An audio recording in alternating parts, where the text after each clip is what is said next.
A nossa aula de hoje é sobre o romantismo e o realismo. Vamos a ela. Meu primeiro slide é o contexto do romantismo, não é? É o número 1. E nós temos aí um quadro muito conhecido da época do romantismo, que é A Liberdade Guiando o Povo, de um artista plástico chamado Delacroix. Então, observem que é uma mulher que está com os seios nus e sujos de pólvora e ela carrega uma bandeira, não é? Observem que há muitas figuras, todas elas tragicamente colocadas no quadro, não é?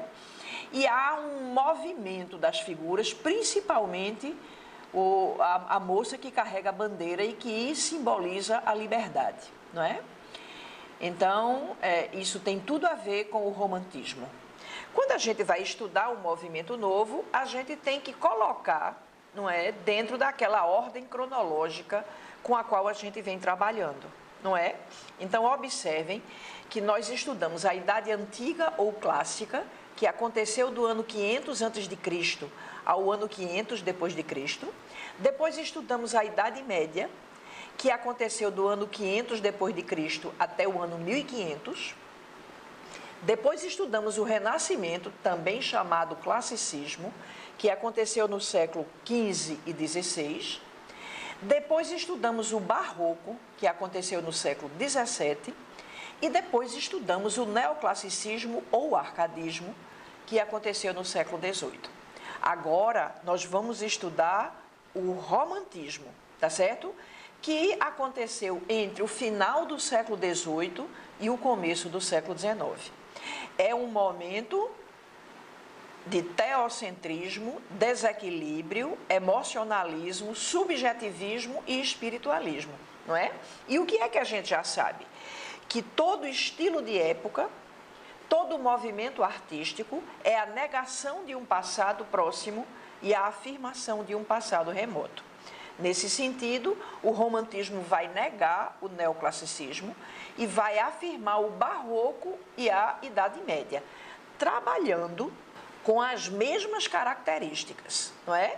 Mas a gente vai ter que pegar essas características e contextualizar, tá certo?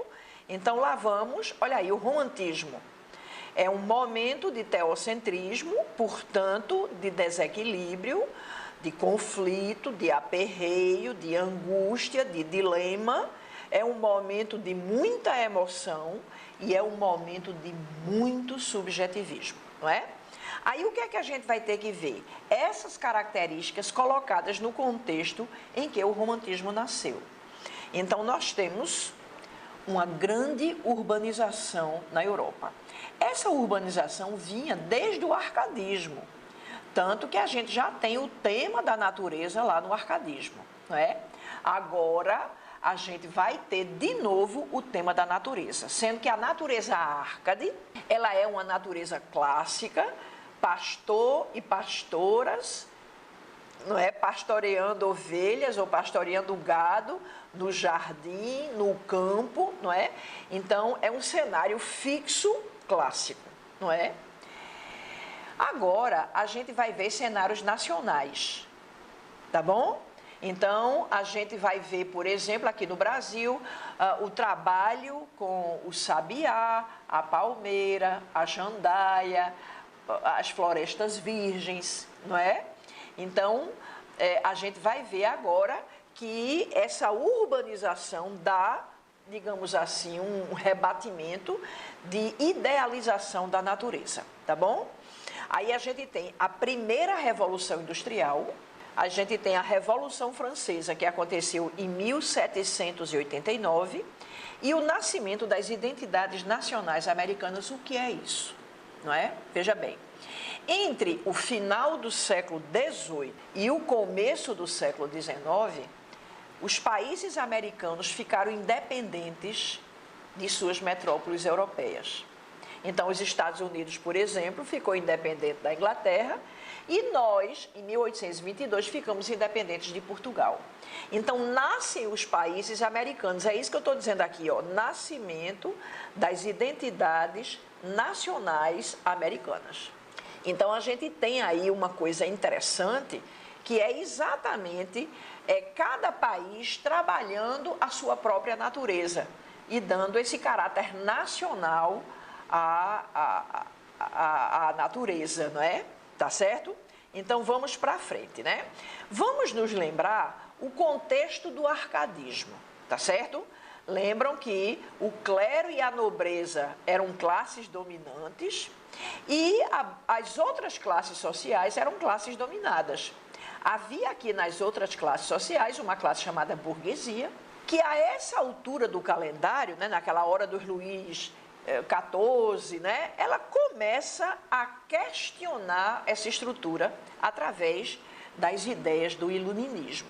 Então, o que é o iluminismo? É uma crítica burguesa contra a nobreza e o clero. E aí, o que foi que a gente viu? Né? A gente viu que as outras classes sociais se juntaram com a burguesia, fizeram a Revolução Francesa. E o que foi a Revolução Francesa? Não é? Veja, só a burguesia subiu ao poder. Então, o que é que a gente tem aqui, minha gente? As outras classes sociais permaneceram onde sempre estiveram. E há uma grande frustração com os resultados efetivos da Revolução Francesa. Porque quando as outras classes sociais se juntaram com a burguesia, qual era o bordão? Liberdade, igualdade, fraternidade. Não é? Na hora que a Revolução Francesa aconteceu, é como se a burguesia tivesse traído o povo. Então, o que é que a gente tem aqui? A gente tem essa burguesia, tá certo? Que ascende sozinha ao local de classe dominante e a maioria da população fica onde sempre esteve. Então, há uma grande frustração, daí uma linha de tristeza muito forte que perpassa todo o romantismo, tá certo? Então, está aí, né? A Revolução Francesa é a chegada da burguesia ao poder, ok? Bom, aí o que foi que a gente teve? A gente teve uma grande transformação no universo social e, portanto, no universo cultural. Primeiro, o que é que a gente vai ver? Predomínio da cultura burguesa.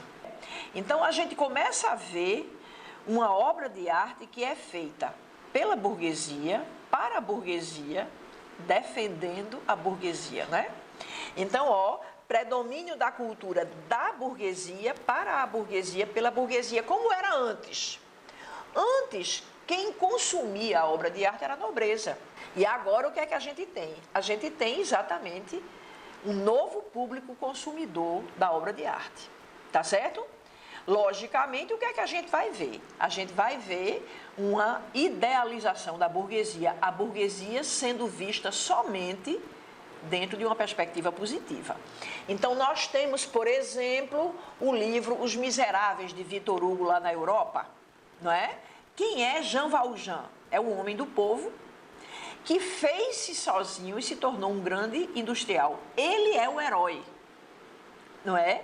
É aquilo que a gente chama de self-made man, que começa a ser o homem não nasce nobre, é ele que se constrói, não é? Quer dizer, é uma nova lógica social e são novos valores sociais, não é? O que é que a gente vai ter que entender também? Que a gente tem coisas novas e coisas velhas. Então, quando a gente pensa no romantismo, geralmente a gente acha que ele é conservador, mas a gente tem que lembrar que ele tem uma linha extremamente transformadora, não é? Que é, por exemplo, aqui no Brasil, a linha de Castro Alves, lá na Europa, Victor Hugo, Charles Dickens, que são pessoas, não é, que vêm de uma ideia que percorria a França na época, que é a ideia de que alguns burgueses continuavam fiéis aos ideais igualitários da Revolução Francesa. Então, realmente, a gente tem as duas linhas, né? A gente não pode se esquecer disso. Existe uma linha aqui no Brasil, por exemplo, em José de Alencar, muito conservadora, mas existe a linha de Castro Alves, extremamente transformadora, não é? Então, essas duas linhas do romantismo, né? Vamos para frente. A gente tem uma nova organização política e a gente tem novas leis. Então, realmente, o que é que a gente está vendo, né? A gente está vendo que foi uma revolução. Então, houve muitas transformações sociais, econômicas, não é? De valores, etc. Não é? O que mais? Novos valores sociais. Igualdade, fraternidade, liberdade, novo conceito de casamento. Porque como era o casamento antes? Era o rei que confirmava se você casava ou se você podia casar, ou era o pai, ou era a família que fazia o casamento das pessoas. As pessoas não se casavam por amor. E nesse momento a gente tem o estabelecimento na sociedade europeia desse novo casamento por amor, né? A gente hoje fica impressionado com a quantidade de histórias sobre o casamento, né? Mas, na verdade, esse novo conceito ele precisava ser elaborado, pensado, curtido, porque era uma mudança muito grande, tá certo? E o voto, né? Veja que, a partir daqui, a gente não tem mais, Deus não manda mais o governante, agora é o povo que elege o governante, né? Veja quantos valores novos que precisavam ser elaborados e eles foram elaborados na literatura da época, não é? Então, nós temos grandes escritores lá na Europa, nesse momento, né? Ingleses, franceses, portugueses, né? E a gente vê realmente uma grande elaboração dessas novas tendências e dessas novas ideias que estavam lá na Europa, não é? Depois, novos temas, não é? A gente tem, inclusive, as gerações, não é? A primeira geração trabalha esse tema do nacionalismo, a segunda geração trabalha o tema da tristeza e a terceira geração trabalha a denúncia social, não é? Esses novos temas, eles foram temas que surgiram nesse momento e que foram, né, curtidos e elaborados pelos escritores e pela população, claro, né? O que mais que veio? Novo público leitor. Por quê? Os nobres não trabalhavam, mas os burgueses trabalham. Então, quem era o novo público leitor? Era a mulher. Então, a gente tem o começo da transformação do papel da mulher na sociedade, não é? É claro que aqui a gente estava com uma sementinha muito pequenininha das transformações sociais e das transformações acerca do comportamento e do papel da mulher, mas é nesse momento que a gente começa a fazer transformações, não é? Tá certo? É o primeiro batente da escada da grande transformação do papel da mulher na sociedade ocidental. E, por fim, a gente tem um novo gênero textual. Observem que até agora a gente está trabalhando somente, não é, com poesia. A partir de agora a gente começa a trabalhar esse novo gênero que surge, que é o romance, né? E que foi uma coisa importantíssima no século XIX, exatamente para que nós pudéssemos, não é, tomar conhecimento, discutir, olhar, ressignificar, elaborar essa nova ordem social.